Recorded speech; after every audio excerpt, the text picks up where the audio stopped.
Bueno, señores, buenas tardes. Qué bueno, es el martes. Miren, ustedes ven este color azul. No es al azar, es color azul de martes.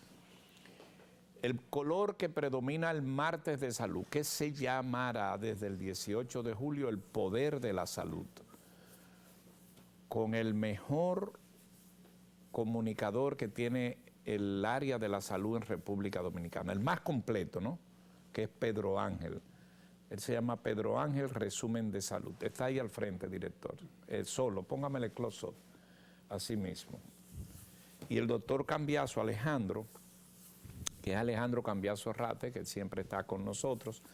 Él es conductor de esto, co-conductor. Buenas tardes, doctor. Muy buenas tardes, don Luis. ¿Qué le parece el personaje de Pedro Ángel? Bueno, en primer lugar vino más peladito hoy. Sí. Lo que creo que es una gran noticia para todos sus seguidores y seguidoras. Yo creo que es un logro del poder de la tarde. Ustedes me han moldeado, ustedes sabían, porque yo vine aquí como salvaje y ustedes me han dicho, no, pero... Un día me llamó un amigo y me dijo, ¿y qué es eso que tú tienes? El divo de la salud. Sí, dije divo. ¿Y qué es eso? Es un programa tan serio hablando de divo. Mire, la palabra divo aquí solamente la ha encajado a Milagro Germán. Y después de ella más nadie. Después llama a nadie. Sí, porque ¿verdad? divo era otra cosa, ¿te entiendes? Tenía que ver hasta con un circo, así que deje eso. No, me pusieron serio ustedes aquí, Sí. como debe ser en temas de salud. Es martes de salud. Creo que tenemos, quité la palabra creo, porque el creo nada más es bueno cuando creo en Dios Padre Todopoderoso. Creador del cielo y de la tierra. Así mismo, hoy día de San Irineo. Sí. Sí, ayer fue del Perpetuo Socorro, hoy de San Irineo. Estimo que tenemos dos buenas entrevistas hoy. ¿Qué tenemos hoy? Definitivamente, en el día de hoy tenemos con nosotros al licenciado Sergio Madinaveitía. ¿Perdón? Bueno, lo repito, pero es un apellido complicado, ¿eh? Sí. Sergio Madinaveitía. Yo voy a resolver esto. Hoy tenemos a Sergio. Bueno, mucho más sencillo, Sí, ¿verdad? sí, sí. Después dejamos el apellido para después. Sergio es un gran amigo, es de origen venezolano y que es quien preside Iberomedical, que es la principal red de centros de salud de España, que abarca los principales también centros top de toda Europa. Pero al mismo tiempo también preside lo que es Caribbean Health TPA, que básicamente es un conglomerado de hospitales en las islas del Caribe. Muchos de estos pacientes anteriormente, cuando requerían servicios de salud de atención terciaria, porque en estas islas no necesariamente hay tecnología avanzada como PET scan o tratamientos para cáncer o cirugía robótica, entre otros, y antes tenían que viajar sobre todo a Estados Unidos o a Puerto Rico o otras latitudes, y por el esfuerzo conjunto del equipo de trabajo de Iberomedical, se ha puesto también República Dominicana como un destino de referencia de turismo de salud de las islas del Caribe y han ayudado a que haya un flujo de pacientes importantes al país, lo que se traduce en captación de divisas, de recursos, de nuevos empleos y de oportunidades también para el sector, no solo prestador, sino también asegurador. Qué o sea que es un interesante. tema muy interesante.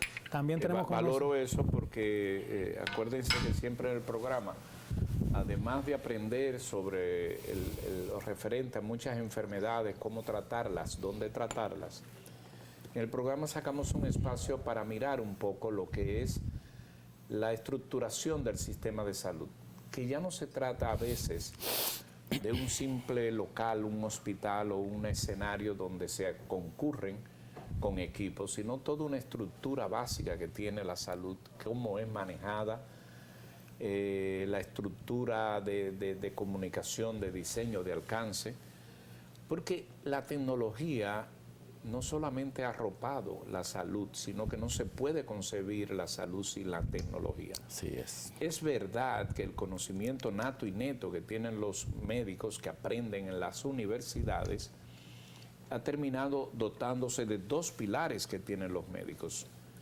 El renglón farmacéutico, que es sumamente interesante conocerlo a fondo, porque hay farmacias y hay farmacias. Y quiero dejar eso de ese tamaño, por el negocio que eso envuelve, no siempre de la mejor manera.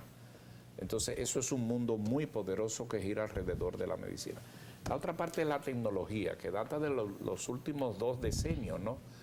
Cómo se ha venido proliferando y cómo se concatena uno y otro, pero en eso entra entonces la administración del sistema de salud, las coberturas, ese turismo de salud, me llama la atención esa primera entrada, que nos podemos beneficiar del turismo del Caribe. No, Que yo antes solamente escuchaba hablar de esto para la cuarta y quinta edad. Es decir, ese turismo de retiro, de salud, que propician espacios abiertos, condensados de mucha arboleda, un buen clima y uno que otro hospital. Ahora eso ha cambiado. El turismo de salud es para todos, ¿no? bueno, definitivamente. Y hay que estar certificado. Es una pieza fundamental, garantizar la calidad y la seguridad a la hora de elegir un prestador de salud confiable, sobre todo a nivel internacional. Como usted comentaba sobre el tema de salud digital, es de gran importancia, ya que hoy día para poder hacer intervenciones puntuales en términos de salud pública, es importante que la podamos medir en tiempo real, no como a veces se hacía, de que mira, pasó un mes, esto es lo que ha sucedido y no se podían tomar intervenciones en tiempo real. Entonces hoy día poder interconectar el sector prestador con el asegurador, pero a su vez también con el regulador, nos permite no solo el diseño, sino la intervención de políticas públicas en tiempo real y lo que es el manejo de poblaciones, que es algo sumamente importante hoy día a la hora de querer implementar un sistema de atención primaria que cuenten con estrategias de promoción y prevención. Un poquito más adelante vamos a hablar también de unas facilidades de salud digital con que cuenta Iberomedical, una plataforma para desarrollar turismo de salud de una forma segura.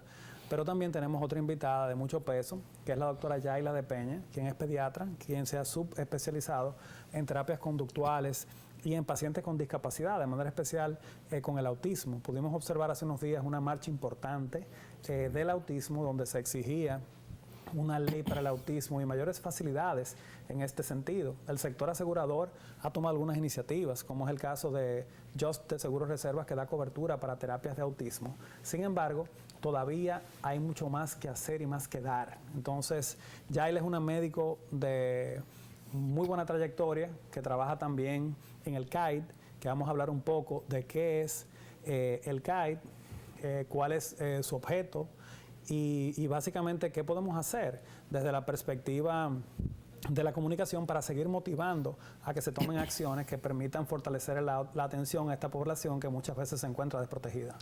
Qué bien, creo que estamos en un buen paso en el día de hoy. Con estas dos entrevistas creo que sacamos mucho provecho y el televidente puede conocer un poco más de lo que presentamos aquí, que no solamente curar enfermedades como hacemos, o diagnosticar o enseñar cómo hacerlo, ¿no?, sino profundizar en el sector salud. Don Luisín, yo creo que podemos pasar de inmediato en este primer segmento con las principales noticias del sector salud, con resumen de salud. Bueno, sí, las noticias, como siempre, frescas, de última y de debates que se dan en torno a la salud, de una parte institucional, otra parte del sistema, otra parte tiene que ver con lo gremial y demás. Y vamos a empezar con una buena noticia. Ustedes saben que hay un matutino importante del país, informó, o los desarrolladores informaron, que se va a abrir un nuevo centro de alta complejidad que va a estar ubicado en la zona del Cibao, propiamente en El Pinito. Eso viene siendo ahí... Entre La Vega y Santiago. Sí, entre La Vega y Santiago. Viene siendo más próximo a Controva, como le llaman, famoso lugar de chicharrones que tenemos ahí en el norte. Y se va a abrir ahí un hospital de alta complejidad que se va a insertar en esa égida, en ese, digamos, triángulo que se ha ido formando con Santiago y un poco ahí con San Francisco de Macorís. Ese hospital va a tener un total de 250 camas, va a tener 94 consultorios médicos, un hotel de 115 habitaciones, doctor Cambiaso, ahora que estamos hablando de turismo de salud, va a tener 450 parqueos, un helipuerto, una ciudad universitaria y una residencia para adultos mayores. La terminación de esa obra está prevista para el 2025. Y bueno, como ya dijimos, se inserta dentro de las grandes estructuras que se han venido construyendo en Santiago y una que se anunció hace un par de años en San Francisco de Macorís, que no ha arrancado, pero que tienen de comodín o de retaguardia y el Centro Médico Siglo XXI, que es, digamos, el buque insignia de toda esa región del nordeste. Pedro, yo creo que hay algo importante que dejaste de mencionar, y es que en ese proyecto también tienen concebido un área para detox, para tratamientos, sobre todo para personas que tengan problemas vinculados ya sea a alcohol o a algunos tipos de drogas. Así es. Muchas veces estos pacientes tenemos que trasladarlos fuera de República Dominicana a localidades como Costa Rica o Estados Unidos, Malibu, que es muy frecuente también, entre otros destinos, pero ya poder contar con una estructura calificada y certificada en República Dominicana para darle atención a esa problemática que posterior al COVID, como todos sabemos, todos los temas vinculados a salud mental se han exacerbado y de igual forma los vinculados a las adicciones. O sea que creo que es un punto novedoso de ese proyecto que acaba de mencionar. Sí. Y propongo que traigamos al programa próximamente a los gestores de este proyecto para que nos los comenten de primera mano. Sí, y buen recordatorio que usted me da, porque el centro de alta complejidad que se va a instalar ahí en la zona del Cibao va a tener un enfoque también en salud mental y también va a tener un enfoque en geriatría, o sea que va a tener varias especialidades y digamos que son servicios novedosos. Señores, hoy el Consejo Nacional de la Seguridad Social ratificó que no se pueden cobrar los anticipos o dinero que se paga previo a un ingreso, un internamiento o dar un servicio de salud en un centro de salud. Los depósitos, los para ir a depósitos. cuidado intensivo o a cirugías de alta complejidad, ¿verdad? También se incluye todo eso, o sea que según este organismo que sirve un poco ahí de ejecutor de las políticas de salud del país, pues está prohibido, ¿no? Las clínicas por lo bajo medio, algunas lo hacen, medio otras no, pero bueno, es un debate permanente y que sobre todo la opinión pública y los medios de comunicación están atentos a cada, digamos, denuncia que hacen los pacientes. También se está moviendo algo muy interesante y es que la CISALRIL ha planteado o está preparando lo que sería la cobertura total de tratamientos y medicamentos en hipertensión y diabetes. Ya ADARS, que es la Asociación de Aseguradoras de Riesgos de Salud, dio su pie de amigo y dijo que es factible que los pacientes ahí tengan mayor cobertura. Ustedes saben que la limitación de coberturas de medicamentos a través de las aseguradoras tiene un tope de 8,000 pesos anuales, que prácticamente se van en 2 medicamentos. Usted va a comprar un antihipertensivo o un medicamento para la diabetes y ya le toca el mes que viene y bueno, ya agotó su cobertura. Entonces hay un proyecto como ahí en desarrollo para favorecer al menos la cobertura total en esas enfermedades que padece, en el caso de la hipertensión, cerca del 35% de la población dominicana y en el caso de diabetes alrededor del 13% de la población dominicana. Y la Sociedad de Neumología está preocupada por el COVID. Ustedes saben que se ha ido moviendo de unos escenarios de 200 y algo de casos a 900 en los últimos días. Y bueno, ya la sociedad está preocupada, la Sociedad Dominicana de Neumología, pero la preocupación de ellos se centra en la población. Ellos piden que se vuelva al uso de nuevo de la mascarilla, el distanciamiento social prudente para prevenir esta enfermedad. Y bueno, ahí está lanzada la idea y la alerta. Y finalmente también hay un debate con relación al tema de los honorarios médicos de los cirujanos. El Colegio Dominicano de Cirujanos ha dado un plazo hasta el 4 de julio, es decir, casi ya, para que algunas ARS se enfoquen en la mejora de los honorarios de los cirujanos que intervienen, por un lado, y también en la mejora en las coberturas de procedimientos que tienen que ver con cirugías. En esta última parte, sobre todo para el tema de pacientes, porque el Colegio de Cirujanos asegura que los procedimientos que se incluyen en las ARS pues están un poco obsoletos y ellos aspiran a que sean más de vanguardia, temas laparoscópicos o mínimamente invasivos. Entonces hay todo un debate sobre eso. El Colegio de Cirujanos dio un plazo hasta el día 4 para ver si pasa otras acciones, paros y demás, mientras los médicos, bueno, defendiendo su escenario y ahí está el tema de la mejora siempre a favor del paciente. Y vamos ya finalmente a cerrar con el tema de agenda. Mañana se va a dar una premiación muy importante, mañana miércoles a las 7 de la noche, el grupo CTO, un grupo español que tiene cerca de 40 años trazando pautas en la educación de las residentes, tiene una premiación por segundo año consecutivo. Ellos van a premiar las las mejores residencias y los mejores residentes de República Dominicana. A las 7 de la noche, ahí estaremos y tendremos detalles para ustedes. Y también el jueves, esto es el jueves, inician 2 congresos. Los cirujanos dominicanos inician su congreso en Bávaro, en el Hotel Jarró, y en el norte, los ortopedas del norte, del Cibao, de esa zona, inician sus congresos regionales, será en Puerto Plata. Como no podemos estar en 2 eventos al mismo tiempo, estaremos en el del Colegio Dominicano de Cirujanos, que han tenido la cortesía de invitarnos a participar allá, y ya tendremos detalles, como siempre, novedosos sobre las novedades, las mejoras, los nuevos medicamentos, los tratamientos y demás, y además de las cambios de directiva que va a haber el próximo sábado. Esa es más o menos la panorámica que hay en el tema de salud. Muy bien, esta primera parte siempre usamos, si ustedes los televidentes esperan, algunas consultas gratis que hacemos con el doctor. Él no las sabe, yo las genero, a ver si un día podemos sacarle algo que él no sepa responder. Hasta ahora nos ha ido mal. Bastante. No mal en el sentido de quedarlo a hacer mal, sino que el hombre la sabe disponer. Voy a hablar de cáncer hoy, doctor. Los cánceres más comunes. Pero en primera instancia, un poco de educación al televidente. El melanoma, el carcinoma, ¿cuál es la diferencia? ¿Esos son tipos de cáncer? ¿Por qué es melanoma? ¿Por qué es carcinoma? ¿A qué se refiere eso? Bueno, el mundo del cáncer es un mundo realmente extremadamente amplio y subespecializado.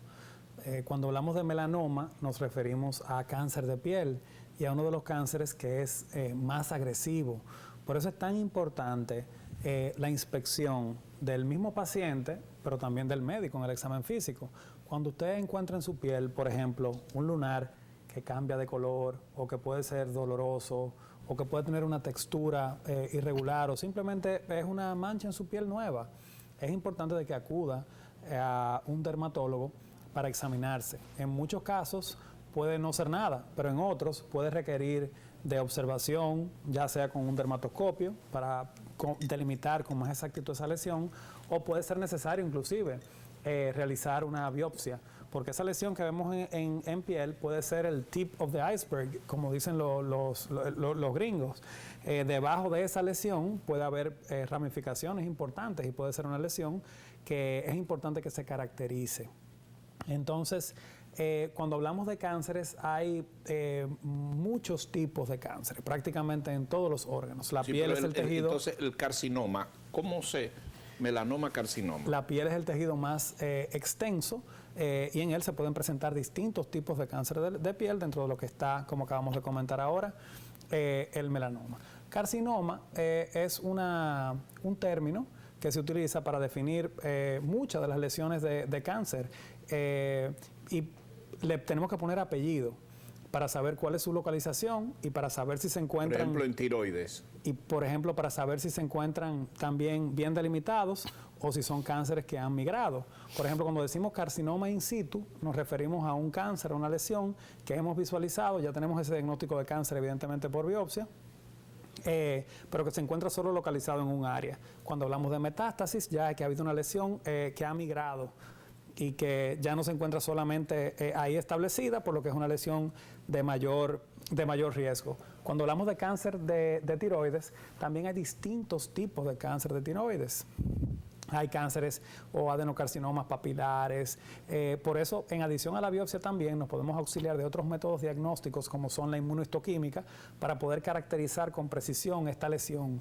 Y de esto depende el tratamiento, porque ya hoy día hablamos de lo que es la oncología personalizada, donde también podemos detectar y saber cuál es el tipo de quimioterapéutico ideal para ese tipo de lesión. Entonces tenemos, le tenía 5P de los 5 de cáncer, ya usted me ha tratado el de la piel. Parecería que uno de los más terribles es el cáncer de páncreas. ¿Y por qué? Bueno, en primer lugar... Dicen que al que le da un cáncer de páncreas tiene problemas. En primer lugar, es un órgano noble, que es el encargado de producir, por ejemplo, la insulina, que es esta hormona que se encarga de ayudar a que el azúcar entre dentro de las células. Pero también es un órgano muy vascularizado, por lo que con mucha frecuencia las lesiones a nivel de páncreas pueden migrar. Y también el tipo de cáncer que se presentan generalmente en el páncreas tienden a ser bastante agresivos. Y muchas veces cuando lo diagnosticamos en etapas avanzadas. Ya es muy tarde. Porque generalmente cuando usted hace una rutina de laboratorio, para ponerle un ejemplo, le hacen un hemograma, le hacen pruebas de azúcar, pruebas de colesterol o de riñón o de hígado. Pero en raras ocasiones dentro de la rutina le incluyen amilasa y lipasa, que son las pruebas de la función del páncreas, o marcadores aún más específicos, tumorales para páncreas, y a nivel de sonografía también abdominal, que es un estudio bastante rutinario, se ve con mayor exactitud o precisión los riñones, el hígado y el páncreas. Una tomografía del páncreas siempre es importante. Es más difícil de visualizar. En aquellos pacientes que lo requieran, ya sea por sus antecedentes o por sus síntomas, porque en muchas ocasiones para verlo de forma fidedigna tenemos que contrastar al paciente y eso también puede constituir un riesgo, por lo cual no indicamos estudios contrastados de forma rutinaria. El de próstata. Sin embargo, los gastroenterólogos, dentro de su perfil de evaluación, deben de incluir siempre en adición a la típica endoscopía y colonoscopía, chequeos vinculados al hígado y al páncreas. Con el cáncer de próstata, lo más importante para la población es la prevención. Hay una prueba en sangre que se llama PSA, total y libre, que cuando está alterado nos puede servir de voz de alarma para saber de que hay una inflamación, una infección o un proceso maligno a nivel de próstata. Pero nada sustituye el tacto rectal, que es lo que permite que se palpe la glándula prostática. Aunque hay otros estudios, como son la sonografía transrectal, pero en vez de ser un dedo, ya es un transductor que le van a colocar por el recto. ¿Un qué? Para visualizar su próstata. Yo le pido al señor director. Yo le pido al director que me ponga aquí la mano. ¿Cómo es el segundo que usted dijo? Hablamos de que sería bueno que el director ponga una sonografía y ponga un transductor prostático. No, pero eso es muy fuerte, doctor. Entonces, ¿Es un aparato por ahí? Bueno, igual que el mismo aparato que ¿Y no es mejor con el tacto? Bueno, el tacto permite no solamente observar la próstata, sino también al palparla saber cuál es su consistencia. La levanté la mano para decirle, porque uno no puede ser como tan escéptico. A mí me tocó hoy eso. Sí. Sí, porque yo cojo junio y lo digo como testimonio para estimular que el ser humano no quiere, bajo ninguna circunstancia. Pensé que el director no estaba ahí. Ok, gracias, director. Que el ser humano no quiere hacerse los análisis ni siquiera. Yo cojo todo mes de junio para eso. La única diferencia, doctor, que yo tengo de urólogo una uróloga, una doctora, que todo suave, todo bien, ¿verdad? Y usted feliz ahí, siendo un urólogo. Bueno, miren, ahí hay menos posibilidades. Nada de eso es feliz. Pero es más chilling. Chilling es que se dice. Sí, como dicen los jóvenes. Bueno, pues, pero, es un tema de dimensiones. Pero los deditos más finitos. Ella me dijo al final, porque yo le llevé primero, dije, privando en guapo, mire mis análisis ahí, porque el PSA dio bueno, me lo dijo él, sí, yo PSA bien. Esa es la entrada. Y yo digo, pero su PSA está bien. Cuando ella terminó, dice, usted está bien. Eso es lo que está bien. Eso Lo otro es... Pero usted ha dado un paso. Yo sugiero que busquen urólogas. Porque es como más... Además, el hombre no puede gritar ahí ni hacer nada. Pero eso es un momento tenso que te digan, ay, pero ¿qué es la hiperplasia? La hiperplasia prostática es el aumento... Aprende. No. Es el aumento del tamaño de la glándula de la próstata. Y eso se puede deber simplemente a un proceso inflamatorio o a un proceso infeccioso. O en la medida que pasan los años, también aumenta un poquito el tamaño de la próstata y pueden elevarse los niveles de PSA sin ser un indicador de malignidad. Exacto. Entonces, háganse los análisis, hagámonoslo. Yo me lo hago en todo mes de junio. Doctor, el cáncer de pulmón. Estoy en las P. No, eso veo. Bueno, el cáncer de pulmón, hemos visto un aumento en la incidencia del mismo, vinculado sobre todo al uso del cigarrillo, al uso del tabaco, a la exposición también a ciertos tóxicos, entre otros, y también se consideran factores de riesgo para todo tipo de cáncer, lo vinculado a la obesidad, al consumo excesivo de alcohol y también el sedentarismo. Y también los antecedentes familiares son de importancia. ¿Es hereditario? Generalmente lo vemos vinculado a estos factores de riesgos, pero sí hay algunos tipos de cáncer de pulmón que pueden tener mayor predisposición si hay familiares directos que hayan tenido dicha patología. Doctor, en la otra P, que son 5 que le tengo, el cáncer de pene. ¿Es muy frecuente eso? La verdad que no es tan frecuente el cáncer de pene, comparándolo con lo que acabamos de hablar, con un cáncer de próstata o con un cáncer de colon, o con un cáncer de cervix, o con un cáncer de mama. Se alerta, la alerta del cáncer de pene. Entre otros. Sin embargo, al igual que mucha gente no sabe que hay enfermedades virales y enfermedades bacterianas que también predisponen a que se desarrollen cánceres. Por ejemplo, el Helicobacter pylori, en el caso del tracto gastrointestinal, que cuando no se maneja y se sale de control por años y años, puede favorecer a cáncer gástrico, gastrointestinal.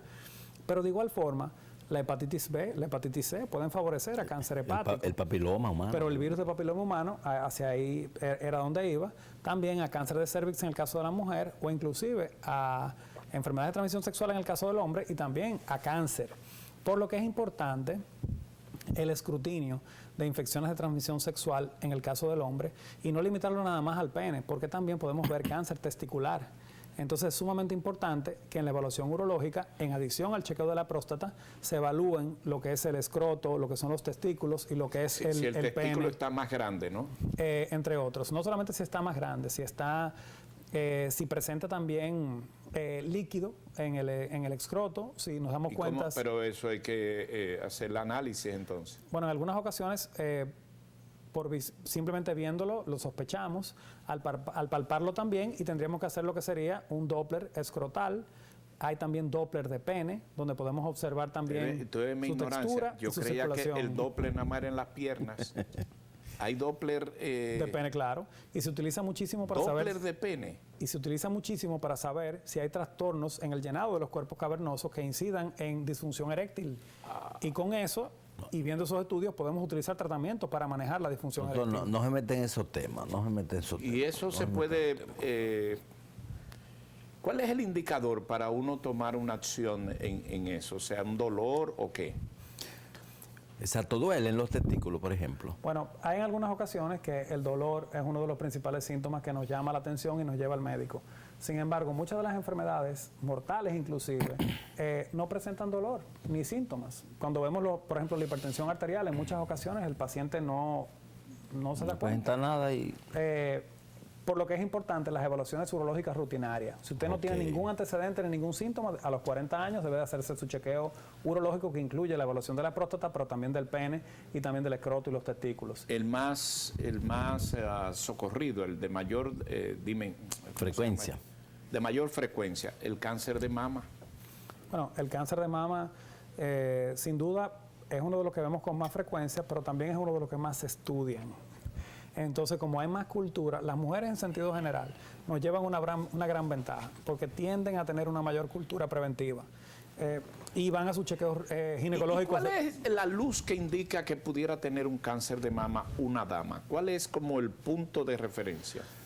Bueno, en primer lugar, en un mundo ideal, las mujeres se harían su autochequeo. Ellas mismas. Y al percibir si hay una lesión nueva o algo distinto, inclusive mientras se bañan, pueden acudir a su médico, a su ginecólogo. En muchas ocasiones se le hace una sonografía o una sonomamografía, y ahí podemos observar si hay una lesión con características atípicas. Y ese perfil mamario se complementa muchas veces con una mamografía. Pero ¿qué pasa? A veces no es suficiente y requerimos hacer mamografías tridimensionales, como es el caso de la tomosíntesis o resonancias magnéticas de mama, pero le damos un seguimiento muy estrecho a aquellas pacientes que han tenido oncogenes o ombraca, o que han tenido también familiares con cáncer de mama. Mi querido doctor, pero una dama que no tiene un seguro que pueda cubrir eso, que es un seguro subsidiado, ¿cómo diantre puede prevenir esto? Muy fácil. ¿Cómo? En primer lugar, el plan básico y el Seguro Familiar de Salud tiene cobertura para mamografía y para sonomamografía. ¿Y cada qué tiempo hay que hacerse? También para su consulta con su médico familiar o con su ginecólogo. La mamografía se recomienda usualmente a partir de los 40 años, aunque la sonomamografía lo podemos hacer en mujeres jóvenes porque no tiene efectos secundarios. Pero lo importante es que vayan de forma proactiva a su consulta ginecológica y en el momento que también le realizan su papá Nicolau, le puedan hacer un examen o un chequeo de mamas y ahí determinar qué estudios habría que hacer para complementar su chequeo. Facilito un par de llamadas porque ya tenemos los invitados aquí, si quieren hacer un par de llamadas. Hoy hablando de cáncer. Dos últimas preguntas de mi parte. Pero nada más dicho y hecho. Saludos, buenas tardes. Buenas. De cáncer hablamos, a su orden. ¿Aló? Sí, a su orden. Sí, buenas tardes. Adelante. Buenas tardes, un saludo para usted. Yo quiero hacer una pregunta, es de Eduardo de Staten Island, Nueva York. De Nueva York, qué gusto. Adelante. Mi pregunta es la siguiente. Yo quisiera saber cuál es el examen, si alguno, que se hace para saber si una persona tendrá cáncer en el futuro. Gracias. Buena pregunta esa. Excelente pregunta. Y usted está ahí en Staten Island, en New York, que tiene posibilidad. Adelante, doctor. Bueno, hay estudios que se pueden realizar que literalmente pueden visualizarse los oncogenes o básicamente los genes que están vinculados a cáncer. Y se puede hablar de qué tipo de cáncer usted tendría mayor predisposición a desarrollar en base a estos estudios. En el caso de República Dominicana, se toman las muestras en República Dominicana y se envían a Estados Unidos y desde allá viene un reporte. Si usted tiene familiares con cáncer o tiene alguna inquietud en este sentido, lo lógico es que vaya de forma directa donde su médico internista o donde un oncólogo, quien lo puede orientar de manera más detallada con su caso particular. Dos preguntas que me quedan y los televidentes una más o la que quieran. Perdone mi incultura, pero nunca he oído hablar de un cáncer de ojos. ¿Hay cáncer en los ojos? Definitivamente hay cáncer en prácticamente todos los órganos del cuerpo. Son menos frecuentes, al igual que los cardíacos, por ejemplo, que no los vemos con tanta frecuencia, pero sí, hay cánceres oculares que son bastante invasivos y que pueden terminar inclusive en la pérdida del ojo. Debe ser terrible eso. Ay, Dios mío. Mire, doctor, déjeme preguntarle. La última para que entre usted, la leucemia. Pero ¿y qué es eso que pusieron en pantalla? Bueno, están poniendo ahí una lesión que habría que verla con mayor cercanía para delimitar cuál es su origen. En muchos de estos casos, exacto, no necesariamente siempre son cánceres, a veces son lesiones oculares. De otro tipo. No podemos dejar de hablar del COVID, don Luisín. No, pero yo termino con la leucemia. ¿O usted no me quiere hablar de la leucemia? Claro que sí. La leucemia es conocida generalmente por la población como cáncer en la sangre y muchas veces podemos hacer su diagnóstico sobre todo con un hematólogo o con un con un hematólogo sobre todo. Y hay varios signos que nos pueden dar su sospecha. En muchas de las enfermedades que son malignas podemos ver que los pacientes presentan pérdida de peso o que presentan inapetencia, palidez, entre otros. Y con pruebas diagnósticas sencillas como el hemograma, podemos ver en el conteo de los glóbulos blancos y en otros factores algunos indicios. ¿Pero que esos nos son glóbulos rojos, doctor? De este tipo de enfermedades. Doctor, sí, podemos ver glóbulos rojos ahí que tienen esa forma. ¿Cuál es más importante, de los blancos o los rojos?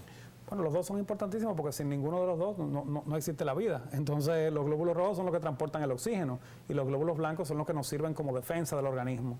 O sea que ambos son fundamentales. Doctor, cuando usted habló de cáncer de piel, usted mencionó lunares. No puede ser con verruga, o sea, como que una verruga también tenga una ramificación. No ¿Usted tiene verruga?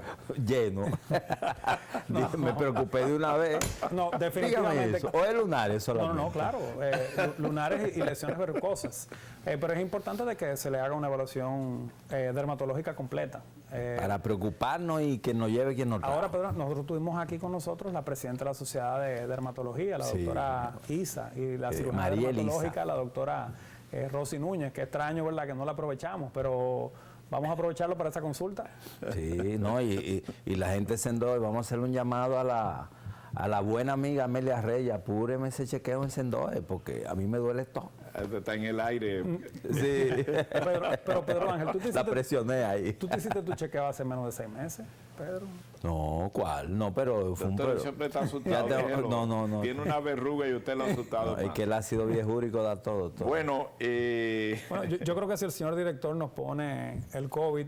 vamos con el COVID. ¿cómo Y el no? reporte del Ministerio de Salud Pública, ya podemos pasar al otro. Sí, vamos al COVID para al terminar. otro segmento. Ahí está. Bueno, como podemos observar en el COVID y por la introducción también que dio Pedro Ángel, hemos visto un aumento de los casos de COVID, sobre todo el último mes y medio, de bastante relevancia. En el último reporte del Ministerio de Salud Pública pudimos observar que se realizaron alrededor de 9.493 pruebas, de las cuales estuvieron positivas 902. Estamos hablando de tasas de positividad diaria ya que superan el 20%. Eso es mucho. Sin embargo, la tasa de letalidad persiste baja en un 0.73% y los porcentajes de ocupación también. En ventiladores solo hay 4 pacientes a nivel nacional, en cuidado intensivo solo un 4% de camas ocupadas y de camas en sentido general un 9.8%. Sin embargo, yo creo que es oportuno hacer una salvedad. En los polos turísticos vemos mucho menos casos, vemos una incidencia mucho más baja y vemos una tasa de ocupación hospitalaria también mucho más baja. ¿Y por qué eso? Algo que nos ha enseñado también el COVID es que al haber espacios menos urbanizados, espacios más abiertos, menos densidad demográfica, estamos viendo de que generalmente las tasas de complicaciones en esos lugares es un poquito menor, lo que es muy bueno porque somos un país que vive del turismo. Y lo que es importante también de apreciar, porque al ser un país que vive del turismo tenemos muchos competidores que desarrollan campañas de competencia desleal para tratar, ¿verdad?, de capturar parte de este pastel. Sin embargo, aunque tenemos más casos de COVID, la variante es Omicron, estamos viendo un número de complicaciones menos frecuentes que cuando tuvimos el pico producido por la Delta, y eso también lo podemos evidenciar con la baja tasa de ocupación hospitalaria que evidencia el reporte del Ministerio de Salud Pública. O sea que tenemos que hacer un llamado desde los martes de salud del Poder de la Tarde a continuar la campaña de vacunación, sus dosis de refuerzo y de igual forma el uso de mascarillas, sobre todo en aforos cerrados donde hayan aglomeraciones. Una llamada, por favor. La última para irnos a la pausa. Saludos. Adelante. Dígamelo. Se cayó. La hace ahorita. Sí. Nos vamos a la pausa. Interesante esta lectura, esta información sobre los tipos de cáncer. Compartir con ustedes, aprovechar para celebrar la buena vibra, la audiencia que tuvo la semana pasada cuando hicimos una transmisión en vivo desde el centro Sendoe, ubicado en la avenida Luperón de esta ciudad capital. Nos trasladamos allá y de 5 a 7 hicimos el programa desde allá con una buena cobertura, con los médicos haciendo un recorrido por este magnífico centro que llamó mucho la atención y apreciamos primero las atenciones del personal de Sendoe y segundo los reportes que ustedes hicieron, incluidos desde el exterior. Vamos a continuar con ese tipo de visitas, vamos a ir a hospitales públicos de la red gubernamental y privados. Los martes de salud se van a dinamizar con estas transmisiones en vivo, las 2 horas del Poder de la Salud para todos ustedes. Tiempo de una pausa, regresamos. Vienen 2 entrevistas que no se la pueden perder. Regresamos.